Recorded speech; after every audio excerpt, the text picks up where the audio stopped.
sana. Yesu anasema mimi ndiye lango la kondoo. Unapokwenda kufungua mwaka leo, watoto wetu wanakwenda kufungua shule leo, unadhani wanakwenda tu shuleni? Ndio, umejiandaa, madaftari, uniform na kila kitu na mahitaji ya shule ndiyo yamekamilika, lakini wanakwenda na nani? Wakiingia tu kwenye malango hivi, tayari kuna nguvu inayotenda kazi kwenye yale maeneo ya shule. Mtoto unashangaa hataki tena. Wakati mwingine si mtoto, unashangaa mtoto anaanza kuugua. Unashangaa wanasema mazingira yamemkataa. Mazingira yapi yanaweza akakukataa? Ni kwa nini mazingira ya kukataa? Unashangaa mtoto anashindwa, unakuwa ni mtu wa kesi. Mtoto. Na unashangaa wanasema mazingira yamemkataa, ametoka Buswelu ameenda Mahina. Yaani tofauti ya Buswelu na Mahina, wanasema mazingira ya Mahina yamemkataa, anataka arudi mazingira ya wapi? Ya Buswelu. Hili nini kinatokea?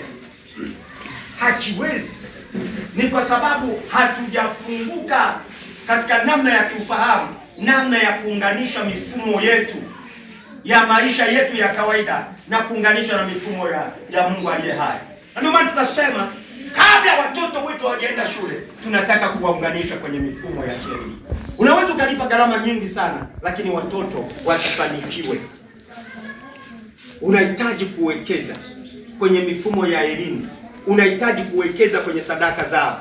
Hivi wanavyotoka, madaftari yao hawaendi tu kuandika. Unakuwa umeweka mifumo ya kimungu. Mungu, ninataka watoto hao wafanikiwe wanakoenda. Nataka wafanikiwe kielimu. Nataka wakawe na afya njema. Wasiwe ni watoto kila baada ya siku kadhaa umepigiwa simu, "Njoo, mtoto amepumua vibaya.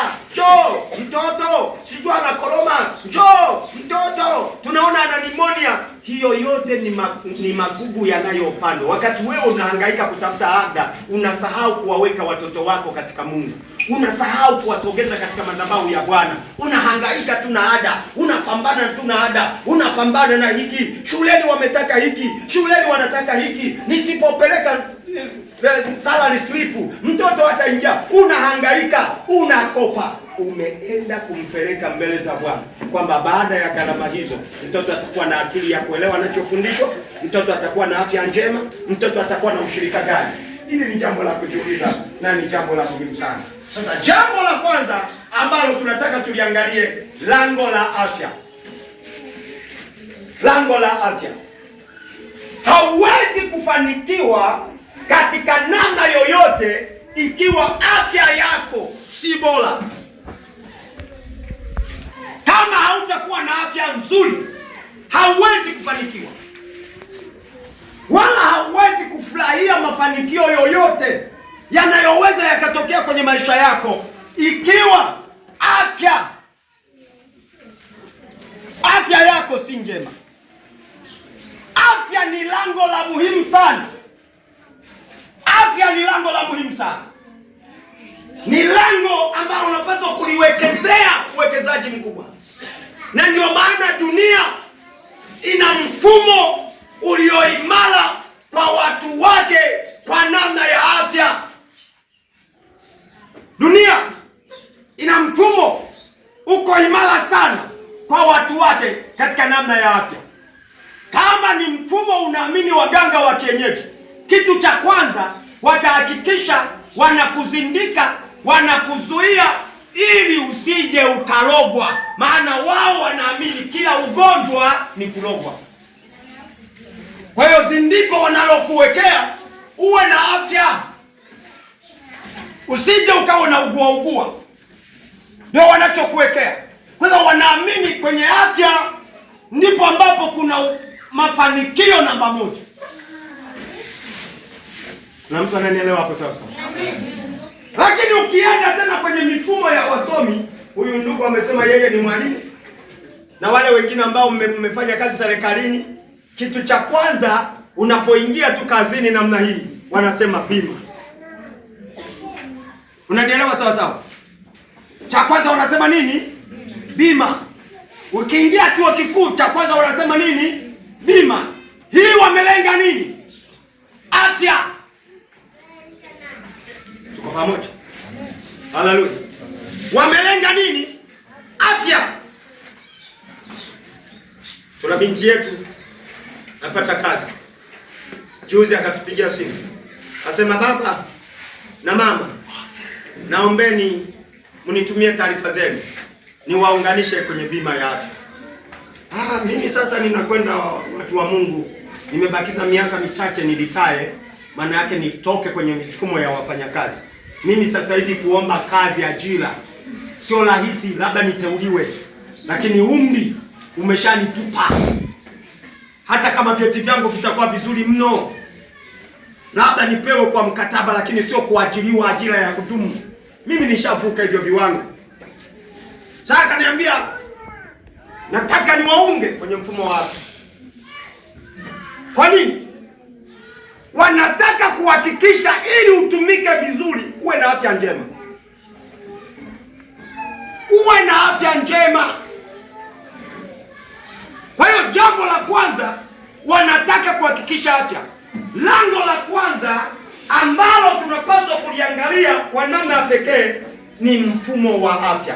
Watoto wetu ni lazima tuwekeze nguvu ya kiafya kwa ajili yao. Wakati dunia ina utaratibu wake, waganga wana utaratibu wao, sisi watu wa Mungu tunaamini anayeweza kutupa afya njema ni Mungu peke yake. Tuko pamoja? Haleluya. Na mfumo wowote wa afya duniani, hakuna mfumo wa afya ya bure. Ukienda kwa waganga wa kuzindike lazima ulipie nini? Gharama, na utakuwa unaizindua hiyo kila mwezi kutokana na utaratibu wa namna alivyokupa, si ndivyo? Unanielewa sawa sawa? Lakini pia ukiwa ni mfanyakazi wa serikali kila mwezi watakata. Usifikiri unatibiwa bure. Sema una bima ya afya. Na sasa mimi naenda tunatibiwa sio bure. Kuna watu wanakata. Kuna watu za kwao zinaenda.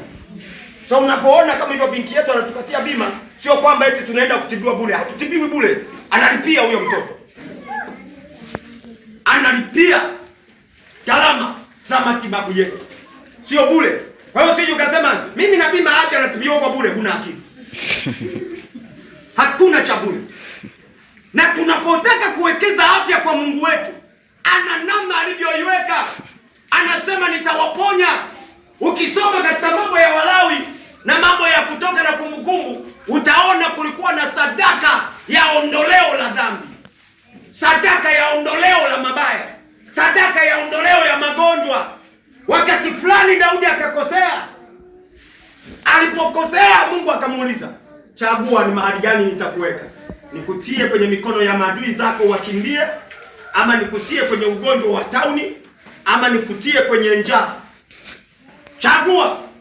Daudi akanyosha mikono akasema, Baba, naangukia mikononi mwako. Popote utakaponitia, ikiwa ni wewe mwenyewe sijachagua mimi, maana yake wewe tutaingia pamoja kwenye hayo mateso. Sitaenda peke yangu. Sitakufa kwenye huo ugonjwa ikiwa nimeenda na wewe Mungu aliye hai. Sitakufa. Daudi akasema naangukia mikononi mwako. Unapoandaa na kuweka mipango mizuri ya watoto wasome, usisahau kuweka afya, bima ya afya ya kimungu.